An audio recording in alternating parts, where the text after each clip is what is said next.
Hi guys, welcome back to my channel. మనకు 10th inter degree అర్హతతో Andhra Pradesh health department నుంచి job notification అయితే release చేసినారు. దీనికి సంబంధించిన పూర్తి వివరాలు అయితే ఈ వీడియోలో ఎక్స్ప్లెయిన్ చేస్తాను.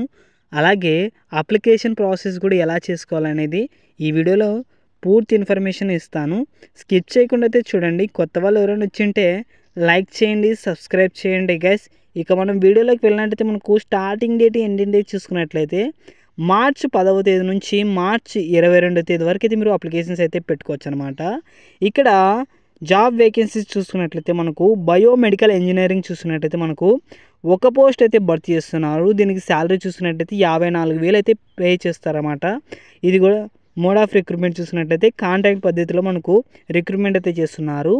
అలాగే రేడియోగ్రాఫర్ చూసుకున్నట్లయితే మనకు ఇక్కడ 35,000 అయితే పే చేస్తారన్నమాట పర్ మంత్కి. దీనికి 2 పోస్టులు అయితే భర్తీ చేస్తున్నారు కాంట్రాక్ట్ పద్ధతిలో. అలాగే ల్యాబ్ టెక్నీషియన్ చూసుకున్నట్లయితే మనకు 32,000 అయితే పే చేస్తారన్నమాట. ఇక్కడ ఒక పోస్ట్ అయితే భర్తీ చేస్తున్నారు కాంట్రాక్ట్ పద్ధతిలో. అలాగే ఆడియో మెట్రీషియన్ చూసుకున్నట్లయితే మనకు 32,000 అయితే పే చేస్తారన్నమాట పర్ మంత్కి.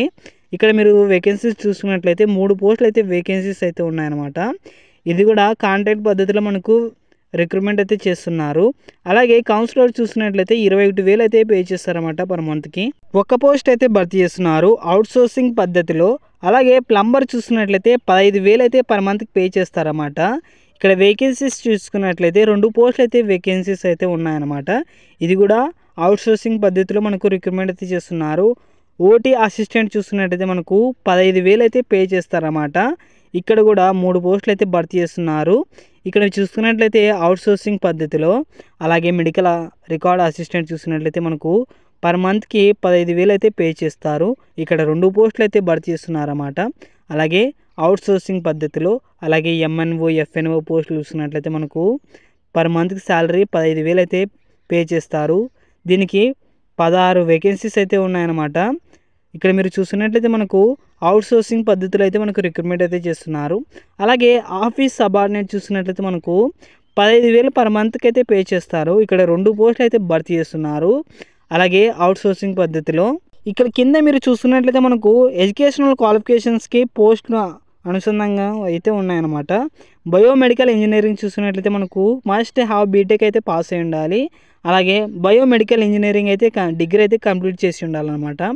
ఇక్కడ మీరు చూసినట్లయితే 54,000 అయితే పర్ మంత్కి పే చేస్తారు. అలాగే రేడియోగ్రాఫర్ చూసినట్లయితే మస్ట్ సిఆర్ఏ డిఆర్ఏజీ డిఎంఐటి కోర్స్ అయితే కంప్లీట్ చేసి ఉండాలన్నమాట. రిజిస్టర్ ఇన్ ఏపీ పారామెడికల్ అయితే కంప్లీట్ చేసి ఉండాలన్నమాట. కాంట్రాక్ట్ పద్ధతిలో 35,000 పర్ మంత్కి అయితే పే చేస్తారు.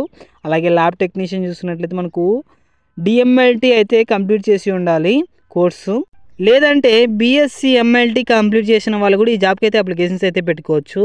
ఇక్కడ మీరు చూసినట్లయితే కాంట్రాక్ట్ పద్ధతిలో మనకైతే రిక్రూట్మెంట్ చేస్తున్నారు. 32,000 అయితే పే చేస్తారన్నమాట.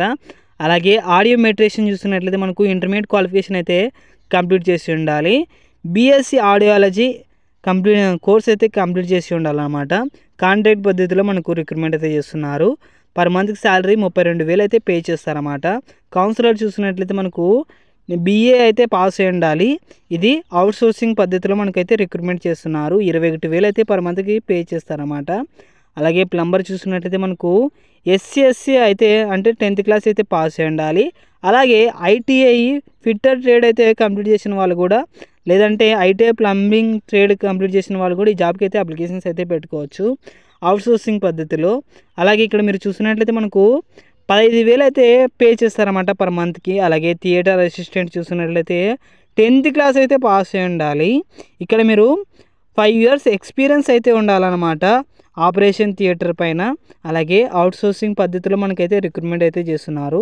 పర్ మంత్కి శాలరీ చూసినట్లయితే 15,000 అయితే పే చేస్తారన్నమాట. ఇక్కడ అలాగే మెడికల్ రికార్డింగ్ అసిస్టెంట్ చూసినట్లయితే మనకు 10th క్లాస్ అయితే పాస్ అయి ఉండాలి. అవుట్సోర్సింగ్ పద్ధతిలో మనకు రిక్రూట్మెంట్ చేస్తున్నారు. 15,000 అయితే పే చేస్తారు పర్ మంత్కి. అలాగే జనరల్ డ్యూటీ అటెండెంట్ చూసినట్టయితే మనకు 15,000 అయితే పే చేసి 10th క్లాస్ అయితే పాస్ అయి ఉండాలి. అలాగే అవుట్సోర్సింగ్ పద్ధతిలో మనకైతే రిక్రూట్మెంట్ చేస్తున్నారు. పర్ మంత్కి 15,000 అయితే పే చేస్తారన్నమాట. ఆఫీస్ సబార్డినేట్ చూసినట్లయితే 10th క్లాస్ అయితే పాస్ అయి ఉండాలి. అవుట్సోర్సింగ్ పద్ధతిలో మనకు రిక్రూట్మెంట్ అయితే చేస్తున్నారు. పర్ మంత్కి శాలరీ 15,000 అయితే పే చేస్తారన్నమాట. ఇక్కడ కింద మనం చూసుకున్నట్లయితే మనకు ఏజ్ లిమిట్ చూసుకున్నట్లయితే 18 సంవత్సరాల నుంచి 42 సంవత్సరాలు అయితే ఉండాలన్నమాట. ఇక్కడ మీకు అలాగే ఏజ్ రిలాక్సేషన్ చూసుకున్నట్లయితే ఎస్సీ, ఎస్టీ, బీసీ, ఈడబ్ల్యూఎస్ వాళ్ళకైతే 5 ఇయర్స్ ఏజ్ రిలాక్సేషన్ అయితే ఉంది. ఫిజికల్ హ్యాండిక్యాప్డ్ వాళ్ళకి 10 ఇయర్స్ అయితే ఏజ్ రిలాక్సేషన్ అయితే ఉందన్నమాట. ఎక్స్ సర్వీస్ ఉన్న వాళ్ళకి 3 ఇయర్స్ ఏజ్ రిలాక్సేషన్ అయితే ఉందన్నమాట. అలాగే ఇక్కడ మీరు చూసినట్టయితే మనకి ఫీ ఓసీ క్యాండిడేట్స్ వాళ్ళకి 500 అయితే పే చేయాలన్నమాట. అలాగే ఓసీ, ఈడబ్ల్యూఎస్సి, అలాగే ఎస్సీ, ఎస్టీ, బీసీ క్యాండిడేట్స్ వాళ్ళకైతే 300 అయితే పే చేయాలన్నమాట. అలాగే ఫిజికల్ హ్యాండిక్యాప్డ్ వాళ్ళకైతే ఎలాంటి ఫీ అయితే పే చేయాల్సిన అవసరం లేదు. ఇక్కడ మీరు చూసుకున్నట్లయితే మనకు మెథడ్ ఆఫ్ సెలెక్షన్ చూసుకున్నట్లయితే మనకు ఇవి ఎలాంటి ఎగ్జామ్ అయితే ఉండదు. మీకు ఓన్లీ మీకు మీ మార్క్స్ని బట్టి అయితే మిమ్మల్ని సెలెక్ట్ చేయడం అనేది జరుగుతుందన్నమాట. ఇక్కడ అలాగే క్రింద చూసుకున్నట్లయితే మనకు నోటిఫికేషన్ ఎప్పుడు పబ్లిష్ చేసినాడంటే మార్చి 9వ తేదీ అయితే పబ్లిష్ అయితే చేసినారన్నమాట. ఇక్కడ మీరు చూసినట్టయితే మనకు లాస్ట్ డేట్ అప్లికేషన్ రిసీవ్డ్ చూసుకున్నట్లయితే మార్చి 22వ తేదీ వరకు అయితే మీరు అప్లికేషన్స్ అయితే పెట్టుకోవచ్చు. ఇక్కడ మనం చూసుకున్నట్లయితే మనకు మెరిట్ లిస్ట్ ఎప్పుడు వాళ్ళు పంపిస్తారంటే ఏప్రిల్ 7వ తేదీ అయితే పంపిస్తారన్నమాట. దీనికి అప్లికేషన్ ఎలా పెట్టుకోవాలంటే ఇక్కడ దీనికి సంబంధించిన పీడిఎఫ్ మన వాట్సాప్ ఛానల్లో ఉంటుంది. వాట్సాప్ ఛానల్లోకి జాయిన్ అవ్వండి. జాయిన్ అయ్యి దీనికి సంబంధించిన పీడిఎఫ్ అయితే డౌన్లోడ్ చేసుకొని దాంట్లో అప్లికేషన్ ప్రాసెస్ అనేది ఉంటుంది.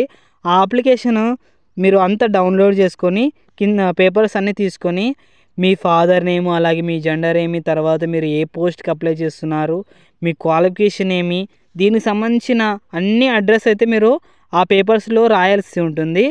రాసిన తర్వాత మీరు ఎక్కడికి తీసుకెళ్ళాలంటే ఇవన్నీ దానికి అనుసంధానంగా మీ దగ్గర ఏ క్వాలిఫికేషన్ ఉంటుందో దానికి క్వాలిఫికేషన్ కూడా సబ్మిట్ చేయాల్సి ఉంటుంది. అంటే క్వాలిఫికేషన్ సర్టిఫికేట్స్ కూడా మీరు అక్కడ సబ్మిట్ చేయాల్సి ఉంటుంది. ఇవన్నీ తీసుకొని వెళ్ళి మీరు ఎక్కడికి ఇవ్వాలంటే కృష్ణా డిఎంహెచ్ ఆఫీస్లో అయితే మీరు ఇవ్వాలన్నమాట. ఈ ఆఫీస్లో మీరు ఇచ్చినట్లయితే మీకు సెలక్షన్ ప్రాసెస్ ఉంటుంది. తర్వాత మిమ్మల్ని అయితే సెలెక్ట్ చేస్తారన్నమాట. కాబట్టి 10th క్లాస్ పాస్ అయిన వాళ్ళు, అలాగే ఇంటర్మీడియట్, డిగ్రీ పాస్ అయిన వాళ్ళందరూ అప్లికేషన్స్ అయితే పెట్టుకునండి గైస్. దీనికి సంబంధించిన పూర్తి వివరాలు అయితే మన వాట్సాప్ ఛానల్లో ఉంటుంది. వాట్సాప్ ఛానల్ లింక్ డిస్క్రిప్షన్లో ఇస్తాను. జాయిన్ అయితే అవ్వండి. లైక్ చేయండి, సబ్స్క్రైబ్ చేయండి, షేర్ చేయండి గైస్ అందరికీ.